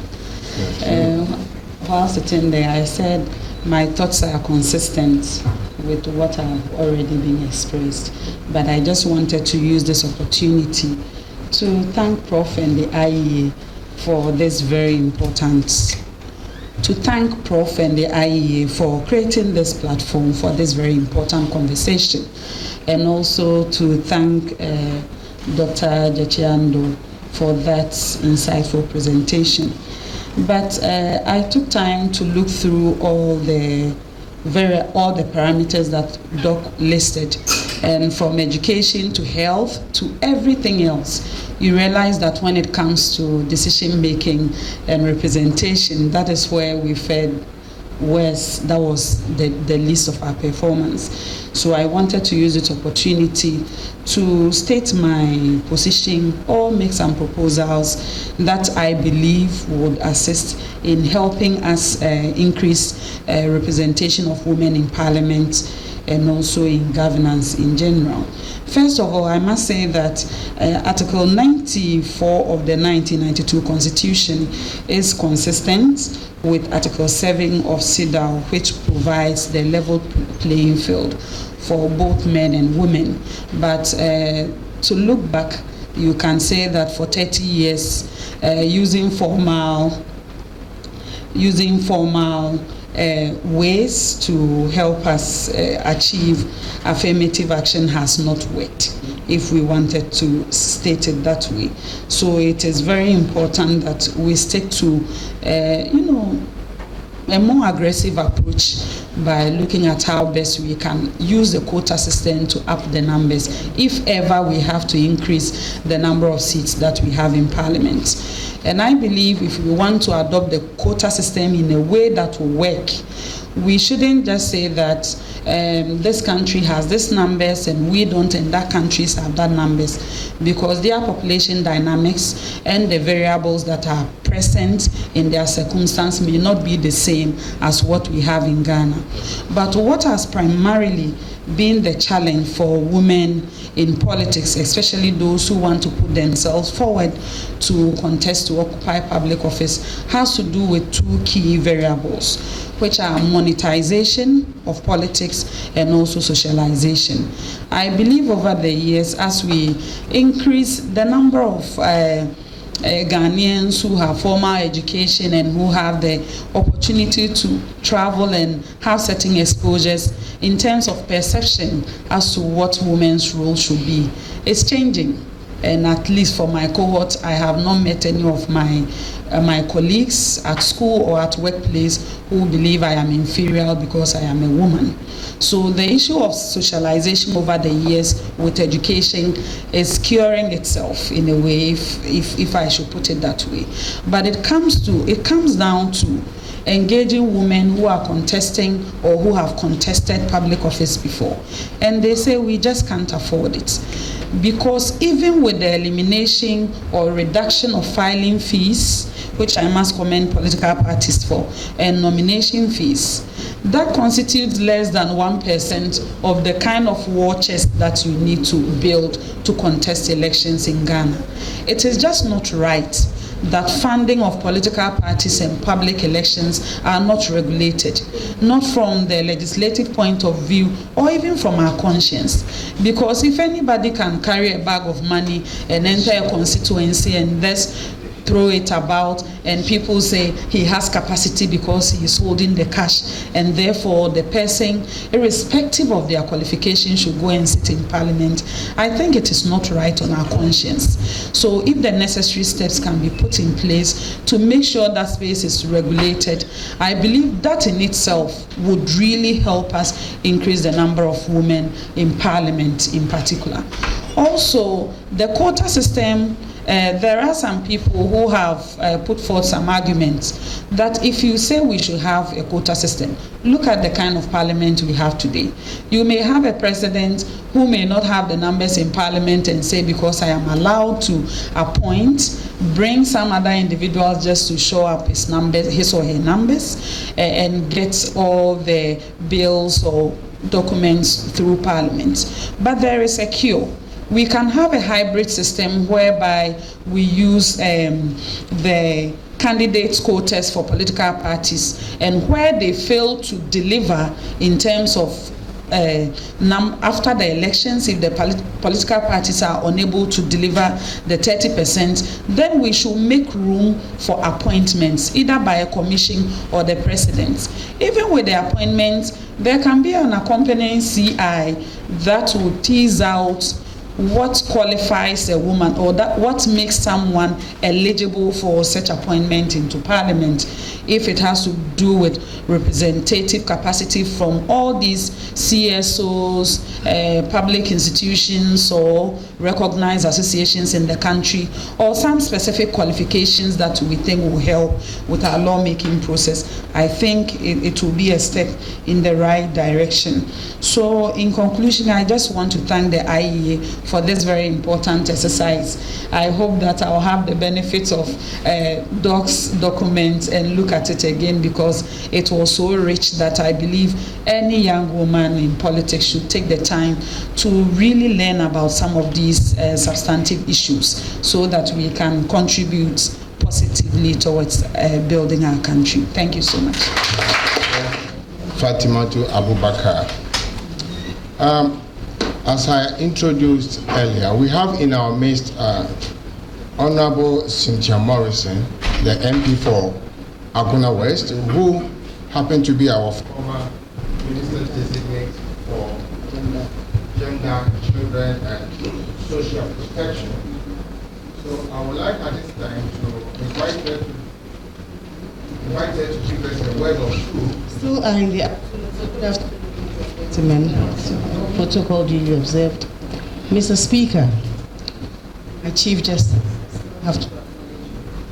I'm not here to give a speech. I just to say that I am so excited this afternoon. Because when I got here, gender bias, I counted the men and the women in this house. And this is the first time that I've seen on the high table only a man sandwiched by 5 women. Let's give a clap for the women, isn't it? But now we see that the men are doing very well. my dear husband was here, he just left, unfortunately. He has a meeting. But for him to be in a gender room, meaning that he's a gender activist and he's not here, the same with all of you. Speaking from what Catherine left for. Catherine just talked about mentoring women. And so much. What do we do? We have beauty contests and we give, don't you? So if we're able to scout a lady who can be a good material for any political party, why don't we nurture and sponsor that person?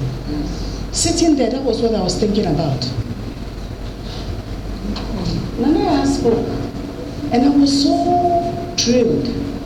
She said, I would want to, but I don't have the financial. Why don't we sponsor such a person and make sure that she's ably represented in Parliament? And I was so much in love with her, because when I see a child with disability or anybody with disability, it is my passion. I feel for that person, let alone the parent. So a mother taking care of a son and a daughter, a single mother. Nana, I am with you. I'll be your sister and I'll be by your side. Because my first son had an hearing problem. I had him in the States and he failed his hearing test. I took it for granted. We went back after 2 weeks and he failed again.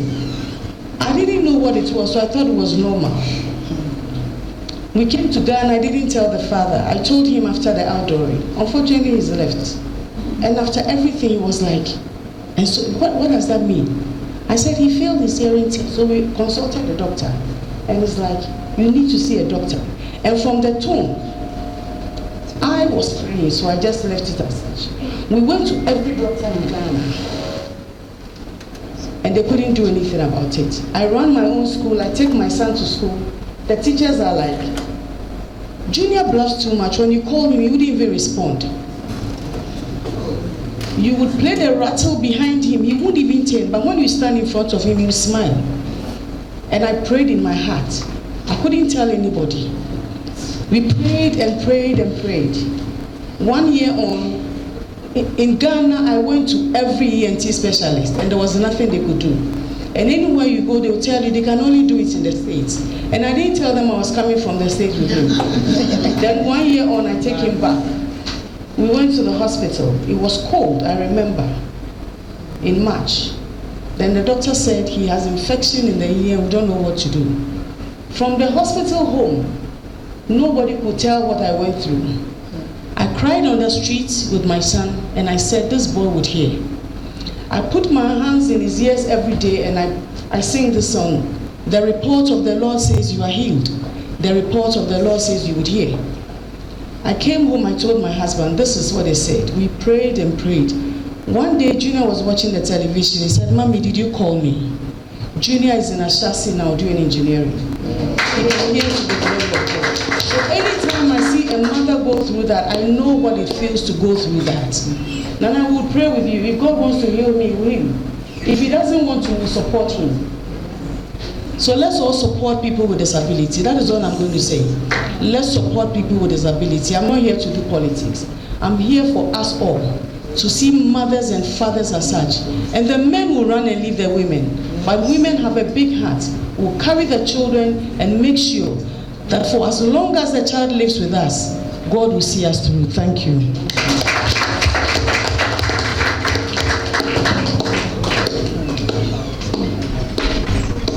Thank you. Thank you. Thank you very much. Thank you very much, Honorable Cynthia Morrison. Now is the time for us to engage in our interesting discussion. The situation concerning gender.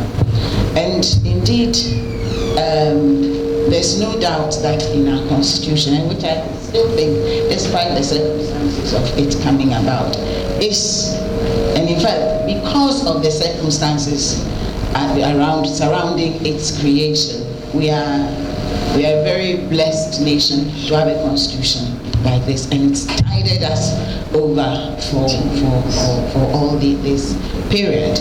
And but it's time to be reviewing, because continuous improvement is also a quality approach to human existence. There are a number of things I just wanted to talk about. I remember, I think it may have been in about 2009, I was in the African Court on Human and People's Rights. We were holding a session in Mauritius, and we were expecting to have been met by the Minister of Justice, but he was not at the airport to meet us. But the explanation was what? It was because at that time, even at the local government level, they had already started a quota system. And the law required that before the local government elections could take place, the Attorney General's Department must verify that at least the requisite number stipulated by the Constitution are on some ballot or the other. So the entirety of the Ministry of Justice was across the country tallying to make sure that enough women were on the ballot filling that quota. So it is doable. Yes. And now they have stretched it, or they are in the process of stretching it to Parliament for similar quota system. And we must keep remembering that when the UN requires a minimum of 30%, it's a minimum. It's a minimum. And it also means that that is what has been ring-fenced for women.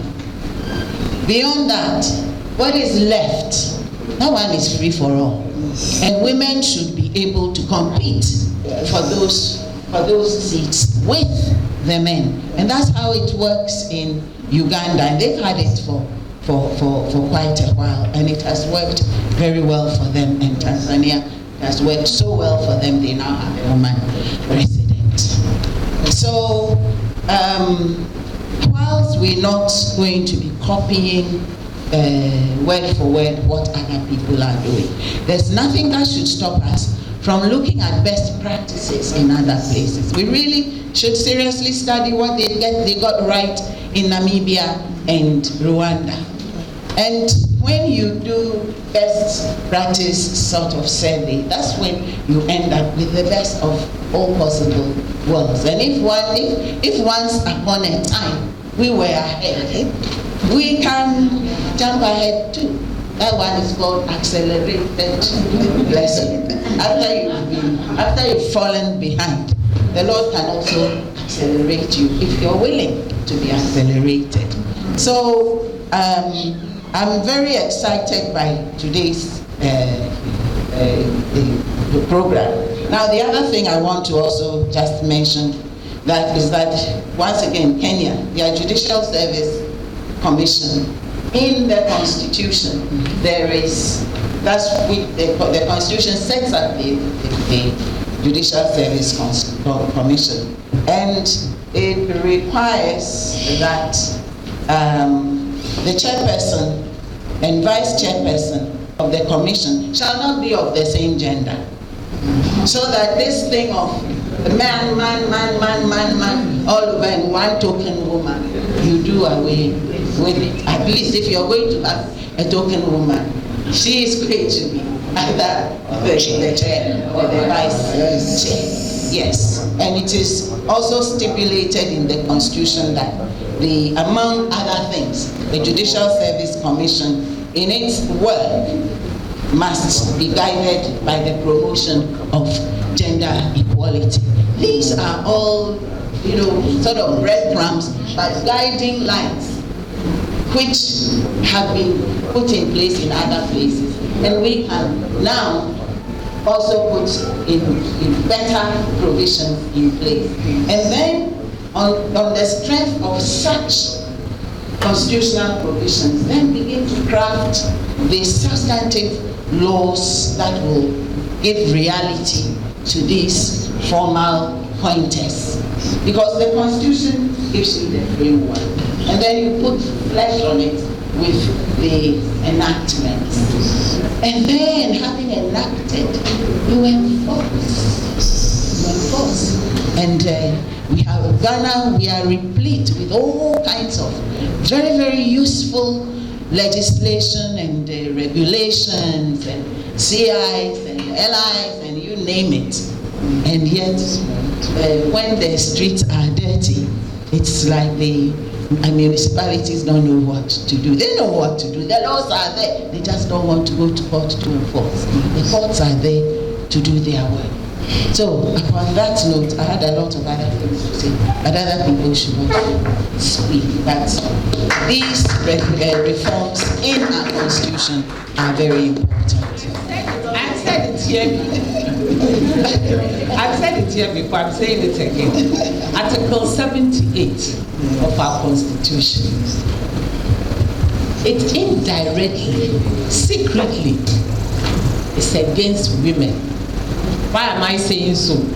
Article 78 is saying that the president, in fact, it ties the president's hands by saying that the president should pick the minister's child.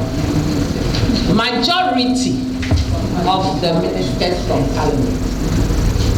Going by what we've heard today, there will be few women in parliament. So if you say that majority of the ministers should be taken from parliament, then indirectly you are saying that few women can be ministers in this country. We are talking about decision making in various governmental bodies. Parliament, you should start from there. We are changing the Constitution. Prof, we are changing the Constitution. Article 78 must go. Thank you. It's a coalition of NGOs that are pushing for this affirmative action bill. I'd like to commend the presenter for a very brilliant expose, and for the panel members for the different angles from which you talked about the issue. I agree with most of the proposals and suggestions, which is the constitutional provision which will ensure reserved seats and quotas, etc. Currently, in Article 17.4, on which the current Affirmative Action Bill is based on, it doesn't really make provision for, the kind of structures, the systems to be put in place. But we also all know that constitutional review sometimes takes a while. So what I would like us to also discuss, and I'd like maybe IEA to also consider, is in the current bill that we've been pushing for since 2011, what support can be provided to ensure that this bill comes into being? And how can we ensure that this quotas, which we are talking about, which is good, is also reflected in this bill? I recall I've been part of the process for drafting the bill for quite a while. In the initial draft, I think the 2013 draft, there were quotas in it.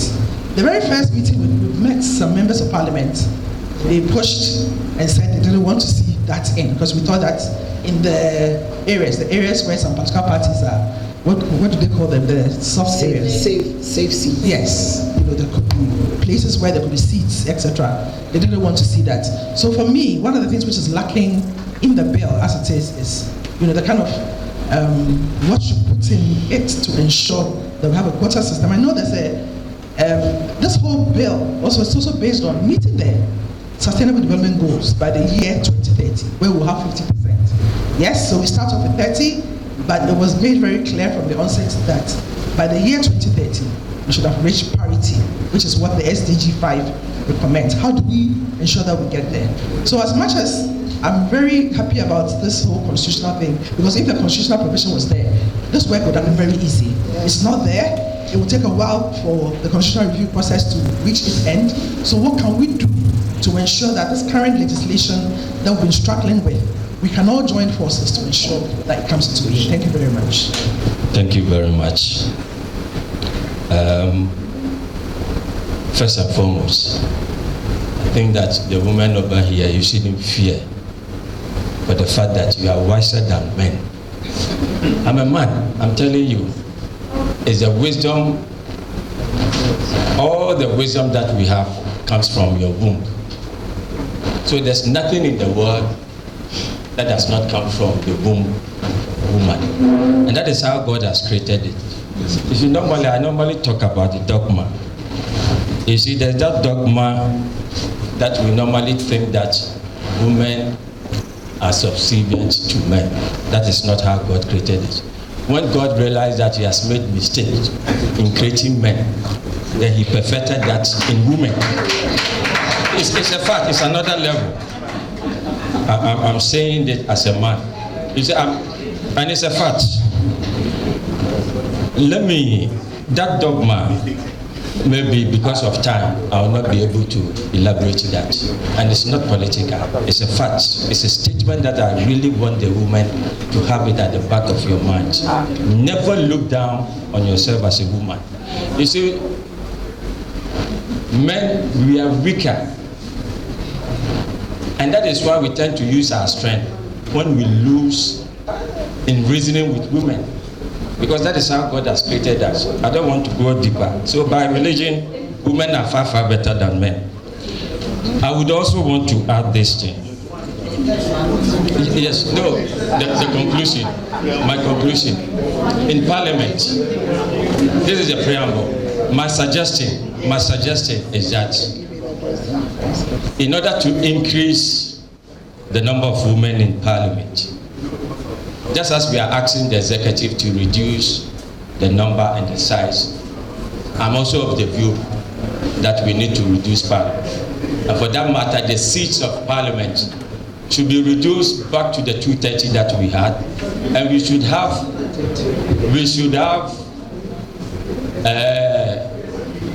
regional representatives, okay, and 2 women from each region will automatically give the women 32 seats.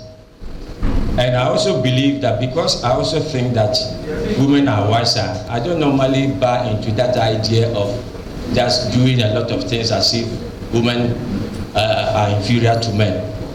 At all costs, women should compete with the men, and I think that we have the capability of beating us. Thank you.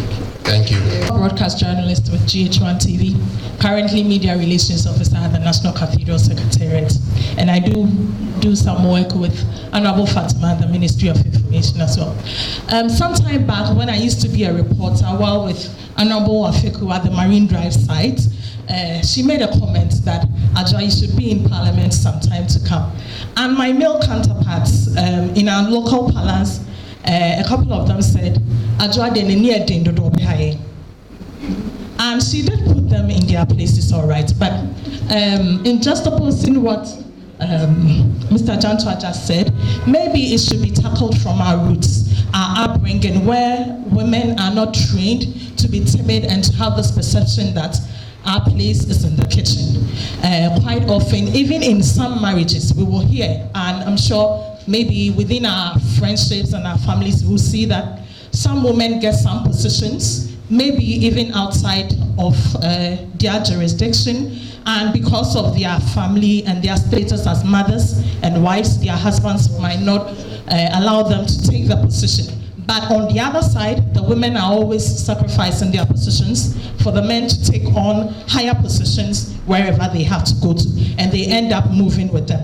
Some of our male counterparts have grown up thinking that their colleagues who are women do not deserve a place at the table where there's a lot of intellectual discourse. And so I am thinking that maybe the problem should be tackled from the roots, and our upbringing, our mindset should be tabled in such a way that we are all trained as human beings. We are not trained as the woman sitting in the kitchen and the man going to the classroom to learn and come back and take care of us. If we are all trained to make our money, if we are all trained to cook and clean, I think this is the basics that we need to tackle from our cultural setting and our various homes. My name is Gretchen Bauer. I'm a professor from the University of Delaware in the United States.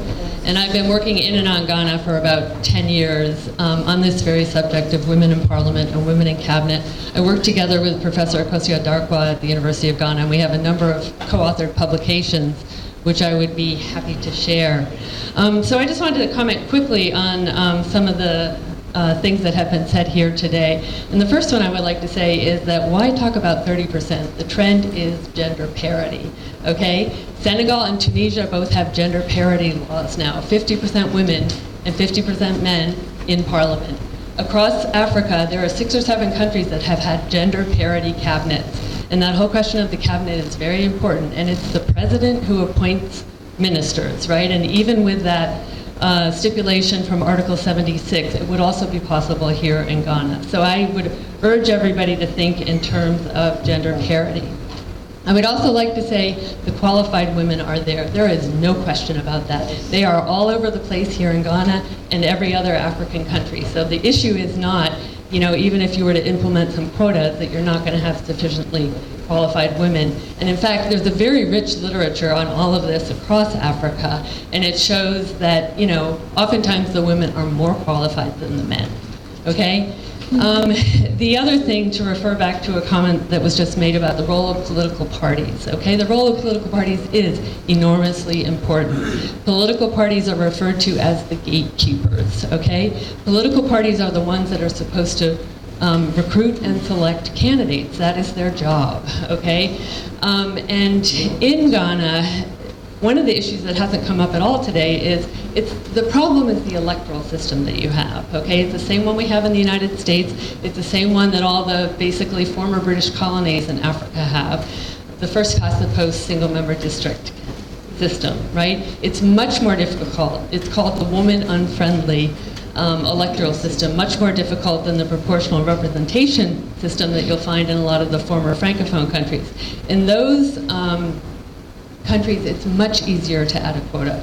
And so my final comment is just that Mame quoted a lot from Druda Dalarup, who says the devil is in the detail, okay? Working out the quota for this electoral system is really the difficult thing. And, you know, I'm sorry that Sheila's not here anymore, and I would love to talk to anybody who would like to talk about, you know, how to construct a quota, right? A reserved seat quota that would work in this electoral system. When Kenya put that into their constitution, it took years and years and years for Kenya to actually put the quota in place because they didn't say how the quota was going to work, right? So again, it's the devil is in the details, and, you know, I think that could be one of the things that if it could be resolved, would help to push that affirmative action bill along. Thank you. Thank you. One. Marvelously, they have delivered, and today I've learned a lot. I'm shocked that the minority and the majority leader are not here today, because when we talk about this bill, they are supposed to be here to tell us how this bill will be passed. I remember in 2016, I was with you at Kumasi, and then it was a debate, and they asked you what your party will do. You said, I promise that my party will pass the affirmative action bill into a law 6 months upon coming into office. Madam Honorable Catherine, you said that, but we are now in how many years the affirmative action bill have not yet been passed. I've heard people now talking about how we can change the constitution to be able to pass the bill.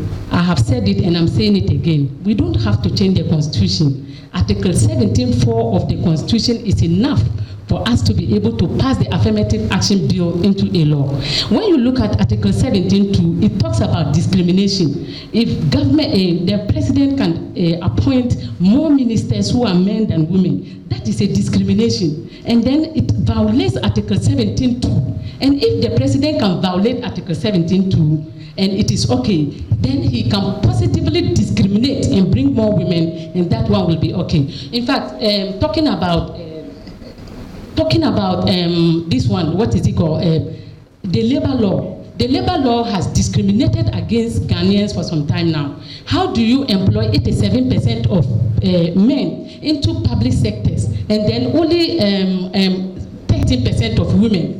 And then we have the directive principles of state policy, Article 36(6)(b), telling us that whenever there's going to be recruitment, gender, we should put on a gender lens.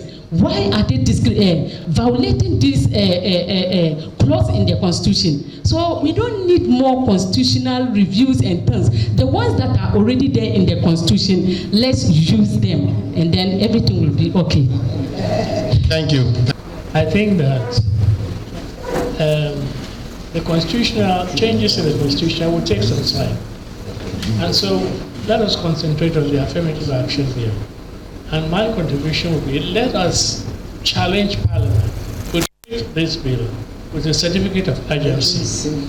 If the e-levy was treated with certificate of urgency, I don't see why this bill cannot be treated. And so I'm throwing a challenge to Parliament to treat this bill with a certificate of urgency. All of you, distinguished guests, and basically, what I've heard are mainly very, very great suggestions, great comments from all of you. And in fact, we would really love to have your comments, your inputs brought here to the IEA, either physically through documents or through the email. We would really appreciate that. And all these important comments and suggestions and ideas. I mean, I've learned a lot from you as well, and we will incorporate those in the discussions going forward. But I just wanted to say that, and that was really funny to me, the long live the 1992 Constitution. When I was putting it down, I thought to myself that, okay, should it be long live the 1992 Constitution, or when it's reviewed and amended, it will be something else. But then I thought, well, it will remain the same, 1992 Constitution amended, and that's why it's there. But thank you. And then to Prof. Bauer, who's my good friend, Gretchen. In fact, I didn't cite her because she has so much. That would have taken me another, it would have been another 3 pages to cite her, but I could have put her name there, but she has done a lot of work. And she rightly pointed out, in fact, I didn't really get into the electoral system aspect because I thought, well, I could call for proportional representation. But that's might be complicated. When are we going to do that? So we have the single member district system, and the winner, that is a winner take all, first past the post. It's quite difficult, but it has been done in some other countries, a few countries like Kenya, so on. So I didn't really bring that in because maybe that wasn't good because I wanted to make that case for the constitutional gender quotas. But the political parties are really important in that. And that's why I spoke about an independent agency to look at that, to try and even make sure political parties comply if the law were to happen. But definitely, Rwanda has a proportional representation system. South Africa has a mixed system. And so it makes it much easier because they have party lists and so on. It makes it much easier to be able to get the women in there. So thank you so much, Gretchen, and thanks to all of you. Thank you very much. Thank you very much, Mr. Moderator. And distinguished ladies and gentlemen, we've made a very out of this program. And I must thank very much the panel of eminent ladies who have contributed so brilliantly towards the task that we give them. I'm only a bit sorry that we didn't have Nana Oye coming to enrich it further. I really felt her presence would have been, would have added a lot. But like I said earlier, she was believed today, and therefore it was not possible. We all wish her all the very best. With regard to the exercise that we are undertaking, please feel very free, as just said, to bring us suggestions in any form whatsoever. We very much like to have a word with you after this event so that you can become part of the active cooperators in this particular exercise. I'm very, very committed to this women agenda. I have said elsewhere, if a country plays with affirmative action, then it is like a runner who's got two active legs who insists on running a competition on one leg.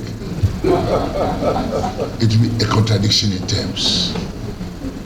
And with regard to the present, I don't know whether to call it affirmative action bill, it is of no bite.